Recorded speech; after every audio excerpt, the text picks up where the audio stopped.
Hello नमस्कार बच्चों, आप सभी का स्वागत है मेरे YouTube channel Shanti Niketan classes पर। आज हम बात करने वाले हैं कक्षा 8 गणित विषय प्रश्नावली 2 एक चर वाले रैखिक समीकरण। तो पहले इस प्रश्नावली के नाम के बारे में चर्चा कर लेते हैं, उसके बाद हम शुरू करेंगे हमारी आगे की प्रश्नावली। देखिए, एक चर वाले रैखिक समीकरण, इस प्रश्नावली का नाम भी है जैसे कि, तो वे बीजीय व्यंजक जिसमें चर की अधिकतम घात 1 हो तथा उसमें समता का चिन्ह हो उसे एक चर वाले रैखिक समीकरण कहते हैं। समीकरण इस समता के चिन्ह की वजह से बनती है।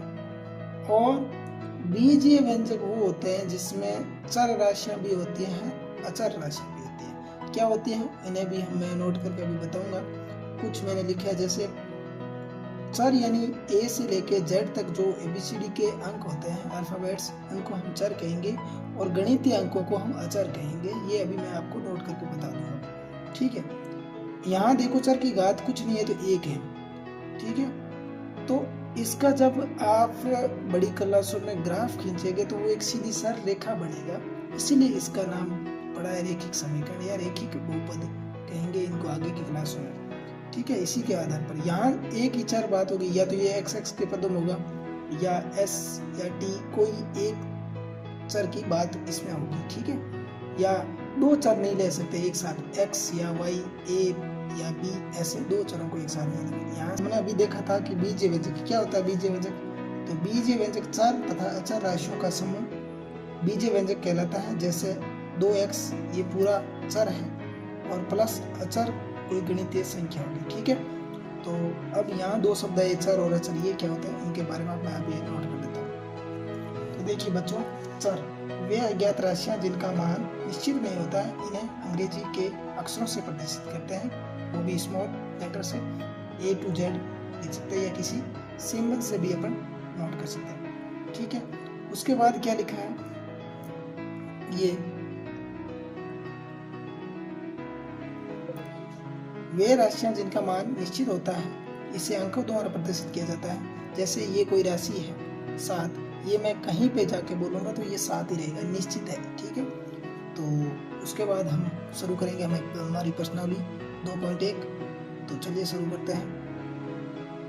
निम्न समीकरणों को हल कीजिए और अपने उत्तर की भी जांच भी करनी है। तो यहाँ पर हमें x का मान ज्ञात करना है कि हमारा जो इस समीकरण में है वो x का मान क्या आएगा। तो देखिए, मैं इसे हल करने के लिए x के सभी संख्याएं एक साइड ले लूंगा। जैसे ये 3x और ये 2x इस साइड आएगी तो माइनस के 2x और ये बराबर के कितने रह गए 18। अब 3 में से ये 2x चले जाएंगे तो 1x बच जाएगा और x का मान क्या आ गया आपके 18 आ गया। अब इसको मैं जांच करूंगा ना, तो मैं जांच ऐसे करूंगा, 3x बराबर 2x प्लस 18। अच्छा, x का मान कितना है 18, यानी 3 गुणा 18 बराबर 2 गुणा 18 प्लस कितने 18, ये 18 तो ये 54 हो जाएगा बच्चों, बराबर ये हो जाएंगे 36 प्लस 18, ये आपके 54 है ही, और ये 36 और 18 54 हो जाएंगे। तो ये हमारा पहला आंसर हो जाएगा। ये हमारा दूसरा प्रश्न बच्चों, इसमें हमें t का मान ज्ञात करना है और फिर हमारे उत्तर की जांच भी करनी है। तो t वालों को मैं सारों को एक साइड ले लूंगा, ये 5t यहाँ है, ये इधर लूंगा तो माइनस का 3t, फिर मैंने बराबर, ये बराबर नहीं बच्चों, ठीक है। तो t के मैंने एक साइड ले लिए बराबर के, ये मेरे -5 है बराबर के इस साइड, ये 3 इधर आएंगे तो प्लस के 3, ठीक है। 5 में से 3 गए तो माइनस के 2 बच जाएंगे, 5 में से 3 जाएंगे तो यहाँ पर आपके 2 बच जाएंगे t के गुणा में कौन है बच्चों 2 है, वो इस 2 के भाग में आ जाएगा तो 2, यानी t का मान आपके क्या आ गया -1 आंसर आ जाएगा। इस t के मान को मैं 5 गुणा t जांच करूंगा, ठीक है। 5 गुणा t -3 बराबर 3 गुणा t -5, 3 गुणा -1, ठीक है ना। t का मान क्या है 1, माइनस का 3, ये हो गया 3 गुणा, ये क्या हो जाएगा -1 -5। तो पहले मैं गुणा करूंगा तो -3, ये इसके साथ -3, ठीक है, सॉरी ये 5 था ना बेटा, तो 5 एकम 5, ठीक है। और ये हो जाएंगे -3 और ये हो गए आपके -5, ये टोटल हो जाएंगे, ये भी माइनस के ये भी माइनस के हैं, ठीक है, इनमें कोई चिन्ह नहीं है बीच में गुणा का, तो ये माइनस के टोटल कितने हो जाएंगे 8, इधर भी ये माइनस के टोटल कितने हो जाएंगे 8। तो ये हमारा टी का हमने जांच कर ली है, हमारा आंसर जो है वो सही है। नेक्स्ट प्रश्न संख्या 3, यहाँ x के कुछ संख्या लिखी और कुछ बिना x के लिखी, तो मैं x वालों को एक साइड लिख लूँगा, ये 5x इधर है, ठीक है, ये इधर आएगा तो माइनस का 3x हो जाएगा, ये 5 यहाँ है, ये 9 इधर आएगा तो माइनस का हो जाएगा। अब ये बच गए आपके कितने माइनस के 4, यहाँ पर आपके 2 बच जाएंगे x, ठीक है, तो यहाँ x के गुणा में जो 2 है वो इसके 4 के क्या आ जाएगा भाग में आ जाएगा, तो x का मान कितना आ जाएगा -2 आ जाएगा। इसी -2 को इस समीकरण में रख के मैं जांच कर लेता हूँ क्या मेरा आंसर सही है क्या। तो देखो 5x + 9 बराबर 5 + 3x। अब देखो 5 गुणा -2 + 9 बराबर 5 + 3 गुणा -2।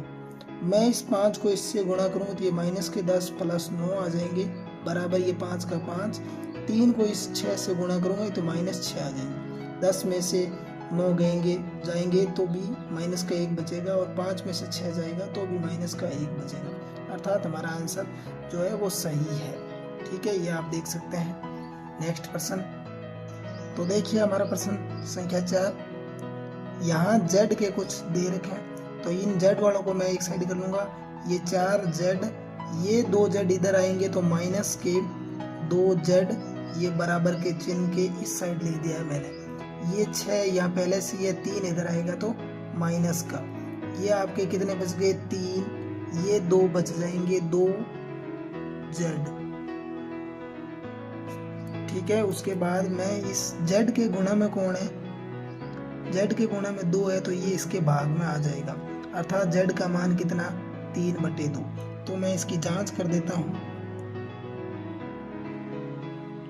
देखो 4z + 3 बराबर 6 + 2z, तो ये 4 के गुणा में है z, तो ये हो जाएगा 3/2 + 3, यहाँ हो जाएगा बराबर 6, यहाँ नीचे 1 मान लेता हूँ, 6 + 2 गुणा 3/2, इसके नीचे 1 मान लेता हूँ।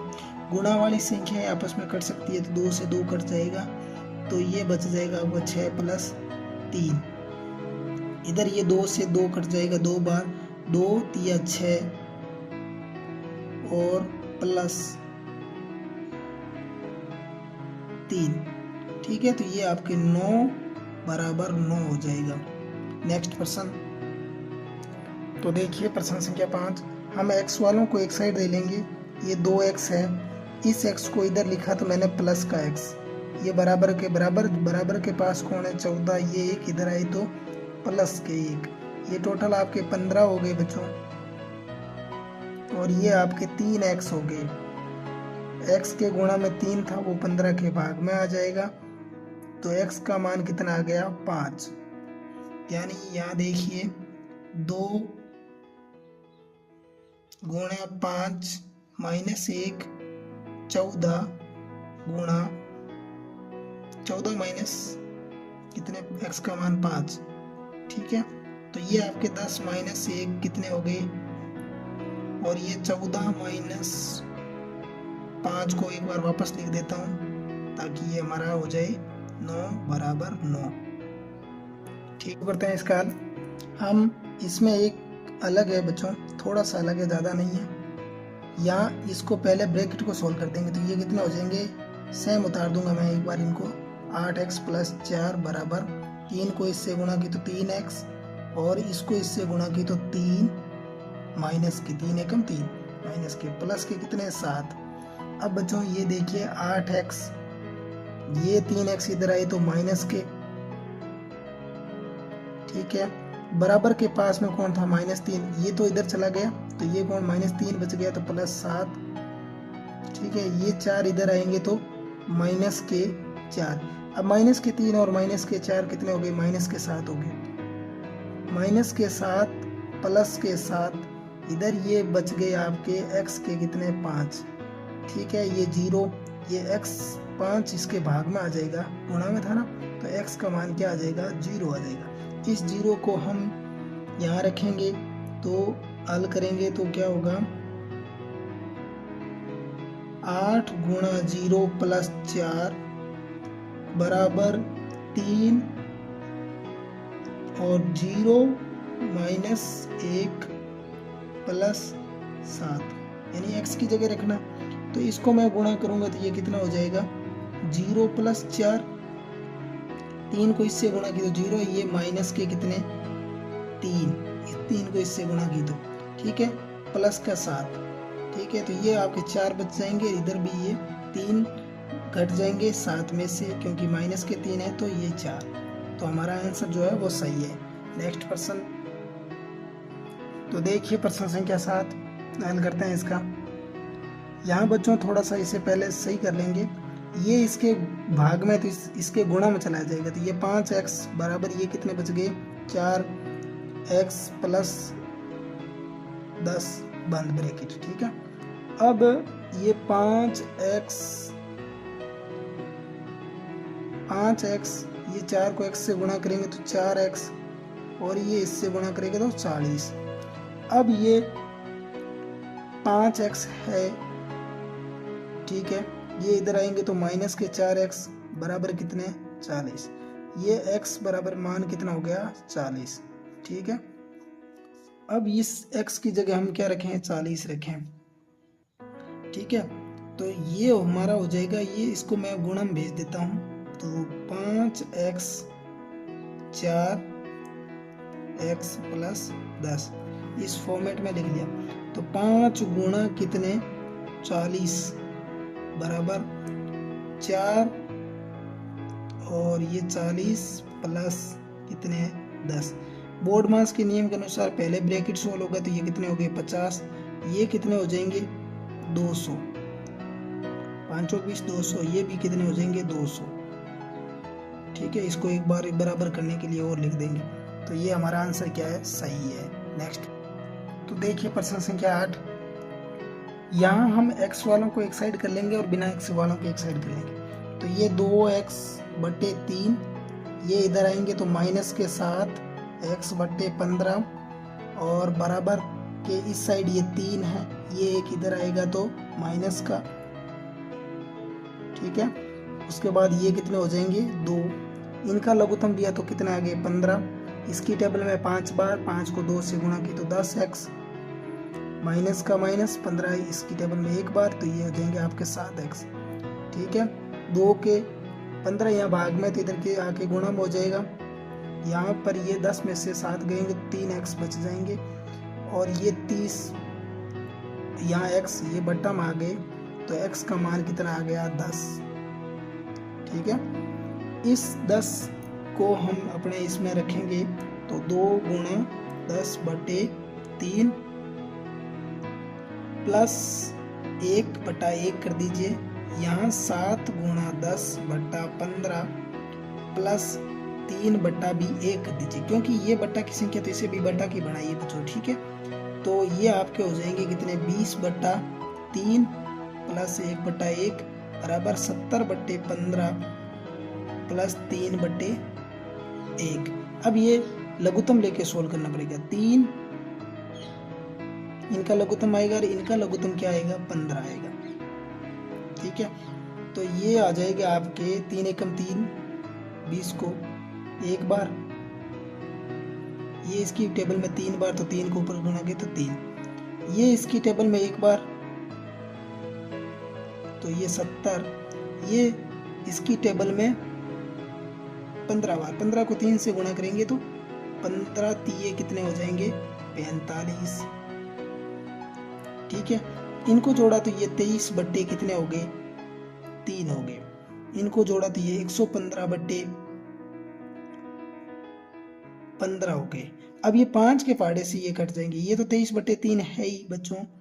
ठीक है ना, लेकिन ये 5 के पाड़े में 23 पंजे 115 और ये 3 बार 5 के पहाड़े से, तो ये आपके आंसर बराबर आ गए। नेक्स्ट प्रश्न, तो देखिए प्रश्न संख्या 9 हल करते हैं। हम y वालों को एक साइड ले लेंगे, बिना y वालों को एक साइड ले लेंगे। ये 2y है, इस y को इधर लाएंगे तो प्लस का y, ठीक है, बराबर 26/3 पहले से मौजूद है। ये इधर आएंगे तो माइनस के 5/3 हो जाएगा, ठीक है। ये टोटल कितने हो गए, 3y हो गए। ये इनका लघुत्तम क्या आ गया, 3 आ गया।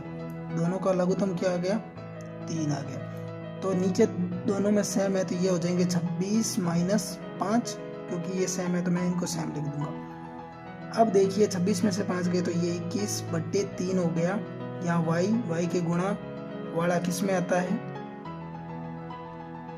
भाग में आता है, ठीक है। 3 से ये जाएंगे 7 बार, तो ये हो जाएंगे y बराबर 7/3, ठीक है। इसे अपन इसमें रखते हैं जांच करने के लिए। 2 गुणा 7/3 प्लस 5/3, यहाँ कुछ नहीं तो 1 मान लीजिए। यहाँ 26/3 और यहाँ रख दीजिए माइनस 7/3, ठीक है। यहाँ ये हो जाएगी 14/3 प्लस 5/3। इनका तो आप लघुत्तम ले लीजिए, कितने 3 आ जाएंगे। ये 26 माइनस 7 कितने हो जाएंगे, 19/3। इनका लघुत्तम ले लीजिए 3, तो ये 14 प्लस 5, ये भी कितने हो गए, सॉरी 14 थे ना, 14 यानी 19/3 बराबर 19/3, यानी हमारा जो आंसर है वो y का मान वो सही है। नेक्स्ट प्रश्न, लास्ट सवाल। तो चलिए शुरू करते हैं लास्ट प्रश्न इस प्रश्नावली का हल। 3m ये इधर आएंगे तो माइनस के 5m बराबर माइनस के 8/5। ये घट के कितने हो गए आपके 2m हो जाएंगे माइनस के, ठीक है।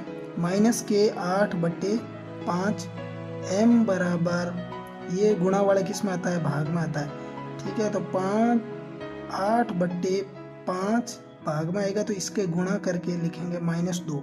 माइनस से माइनस कट जाएगा, 2 से ये 4 बार, तो m का मान कितना आ गया 4/5, वो भी प्लस के आगे, ठीक है। अब यहाँ देखिए इनको पहले सोल्व कर लेते हैं। ये 3m है, ये इधर आएंगे तो माइनस के 5m, यहाँ बराबर माइनस के 8/5 है, ये आपके हो जाएंगे माइनस के 2m, ठीक है। इधर है -8/5, यहाँ लिख दीजिए आप 2 गुणा m का मान कितना 4/5, ये हो जाएंगे आपके 8/5 माइनस के है, ये आपके 8/5 हो जाएंगे बराबर -8/5। धन्यवाद बच्चों, इसी के साथ ये प्रश्नावली खत्म है। मिलते हैं एक नेक्स्ट वीडियो में।